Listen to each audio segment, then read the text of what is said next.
Pues, ¿cuáles son los pendientes en materia legislativa después de escuchar las historias de estos elementos que son solo una pequeña parte proporcional a las que realmente hay allá afuera y que creo que nos obligan además a hacernos una pregunta importante en materia de derechos laborales, porque aunque sean policías, pues deberían de contar con los mismos derechos laborales que el resto de los ciudadanos, ¿no?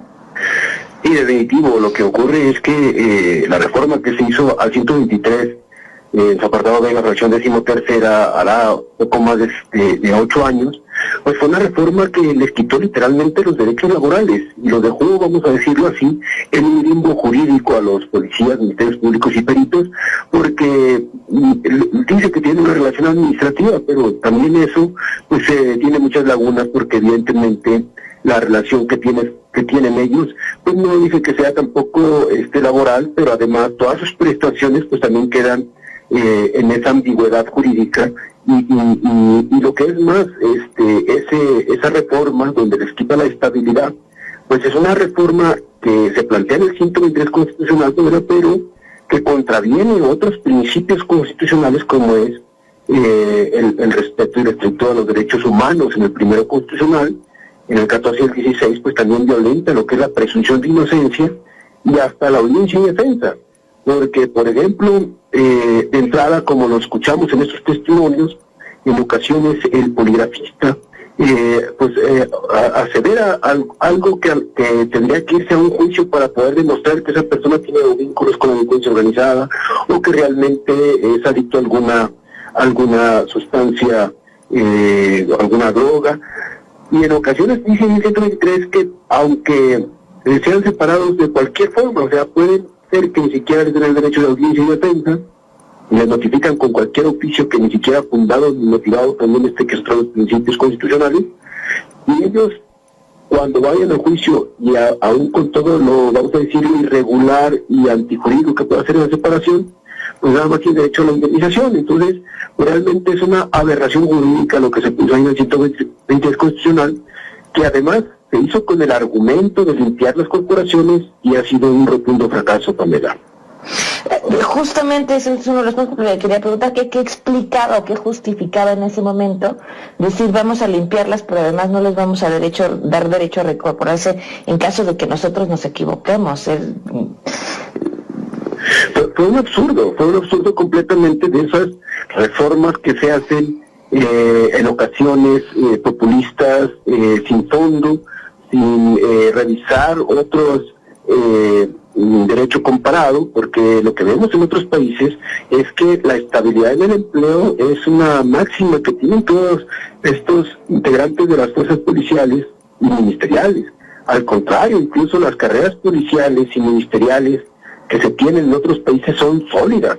Lo que realmente falló fueron los contrapesos internos, lo que es la inteligencia y contrainteligencia para detectar aquellos elementos que cometen irregularidades o ilícitos, fortalecer las áreas de visitaduría, de contraloría, las áreas jurídicas y de supervisión. Ahí todo eso falló, eso fue, y además la visión que se ha tenido del modelo de seguridad y de procuración de justicia, pues ha sido un modelo que no ha dado resultados, por más que se le ha establecido muchísimos recursos. Nada más para que te des una idea, cuando se creó el Fondo de Seguridad Pública en el 97 al 2015, se han dado más de 100,000 millones de pesos de manera extraordinaria a los estados y algunos municipios para fortalecer la seguridad.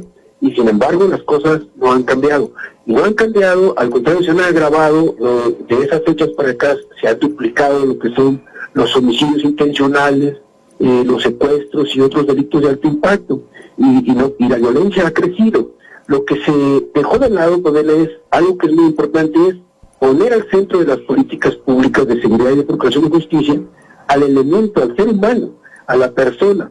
Y entonces establecer una serie de condiciones, que es lo que nosotros estamos proyectando en esta contrarreforma al 123 constitucional y en una ley general o al mismo del 123, establecer derechos mínimos para fortalecer una verdadera carrera policial y ministerial.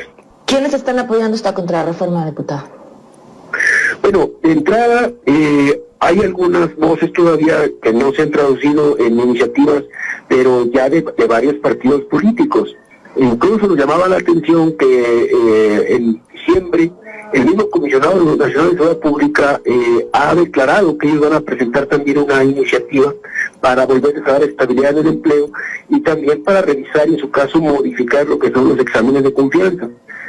Pero principalmente quienes están apoyando esto pues son los mismos policías en todas sus organizaciones que se han formado a partir de todas estas violaciones que están sufriendo los derechos humanos en todo el país, y que incluso en febrero en Cancún va a haber una cumbre nacional de académicos y de líderes para analizar y proyectar y modificar todas estas pues irregularidades que están en el 123, pero que además es buen momento para establecer condiciones mínimas de un salario digno homologado en el país a los policías, Pamela.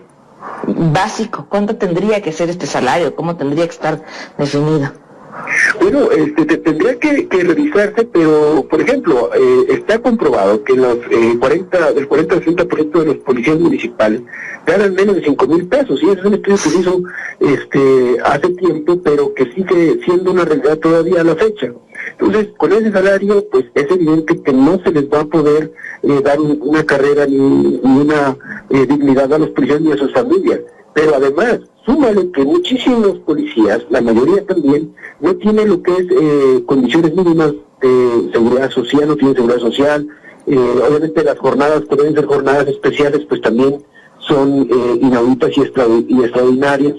Entonces, todo ese tipo de situaciones se tienen que revisar y se tienen que establecer, pues, esto que se llama una carrera policial no implica nada más profesionalizarlos, darles capacitación y ver lo de los ascensos, que también en la práctica sabemos que eso está muy corrompido, que en la práctica pues se avala a funcionarios en los mandos que no tienen ni carrera, ni tienen experiencia, ni tienen antigüedad.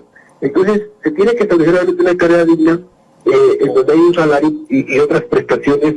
O sea, obviamente, porque el policía pues es una persona que da un gran esfuerzo, diferente con cualquier trabajador, arriesga la vida y evidentemente está sometido a una presión psicológica y de estrés.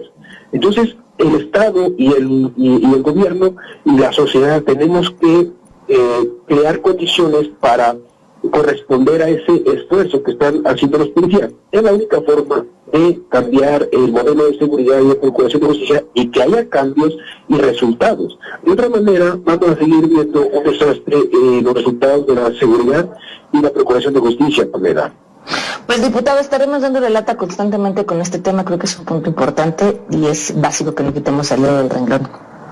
Gracias, estoy a la orden y les estoy informando cómo va avanzando este tema legislativo.